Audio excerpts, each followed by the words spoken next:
My name is Jamie from Foomann Architects. Joe forms my business partner sitting to your left. And this is Haines Street, my own home in North Melbourne, Wurundjeri land. And this project was designed to champion small footprint living and carbon neutral and energy efficient renovations. It was conceived as a collaboration between us and Morris Peralta Architects, the original architects who designed the home built in 1970. The public and cultural benefits are tied to that concept, being a modest-sized, sustainable home in a way that we think is providing sensitive density. The typical Australian home is nearly 236 square metres, new home. This is 100 square metres of internal space on a block that is 100 square metres. So this has urban and sustainability advantages, which I think are well understood, but we think this home demonstrates that it has immediate advantages for the occupant. So the home is one of 6 similar eclectic homes built between 1960 and 1980. Ours is the first 3-storey, but others are following suit next door and another one further down the street. The immediate context is the original home. So we retain the bones because most decisions made were excellent, and we're grateful for the choices made by Morris Peralta Architects back in the 1960s. So the project involves multiple junctions between new and old rather than that typical retain the front, extend at the rear. So all of these junctions were celebrated. So the image to the far right, for instance, that's the old roof parapet. It's now a steel plate which creates a light fitting that runs through the length of the home.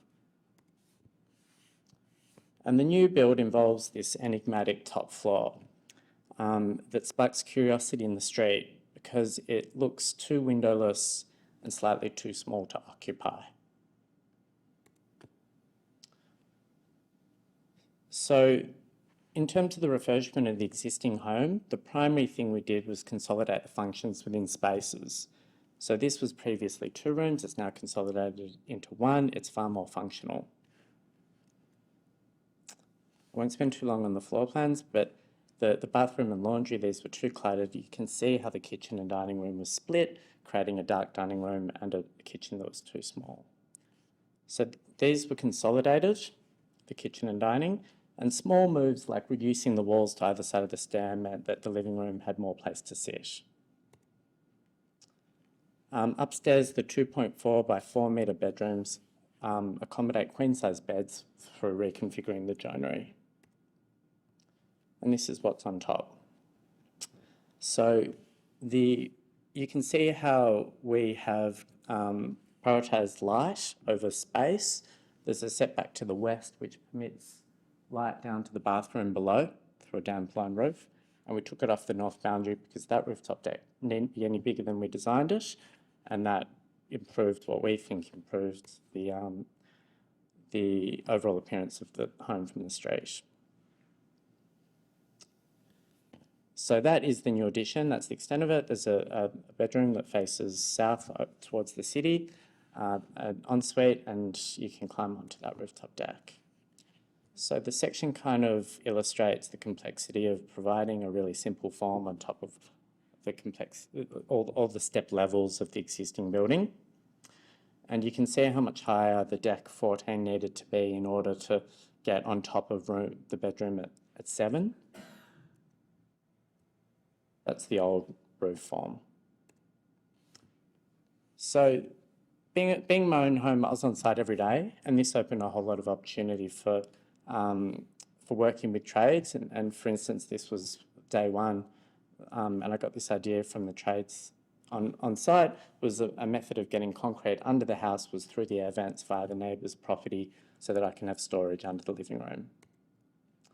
So custom furniture plays an important role in this home. This is a table made by our friend Karen Starcevic, and it can expand to seat 12 people, only made possible by the fact that we consolidated the dining and kitchen into one space. So the total project cost was $574,000, built over 2 stages, roughly, because a lot of it was done by myself periodically. And ultimately, I'm left with a 3-bedroom, 2-bathroom house where the 4 occupants can live long term. Part of the way that we managed the budget was by being resourceful. So this cedar seat was constructed from materials reclaimed on demolition on another project in Albert Park. The home block, concrete blocks, typically very expensive. These are factory seconds. And the step up onto the porch is a bluestone curb from behind our house.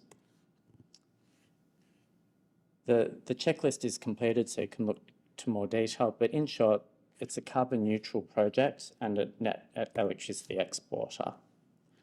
So ultimately, we're left with a home that is very easy to live in, and we think it feels better as a result of being tailored to suit the purpose.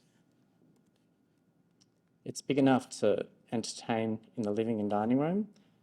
Because of the step levels, all the different spaces feel connected while providing a lot of variety. This is the only landscape photo taken of the whole project.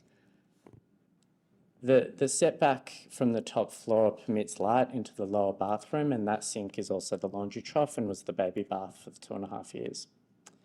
That's the parapet running through to the bedroom, and you can see our window, just seeing how much time I've got.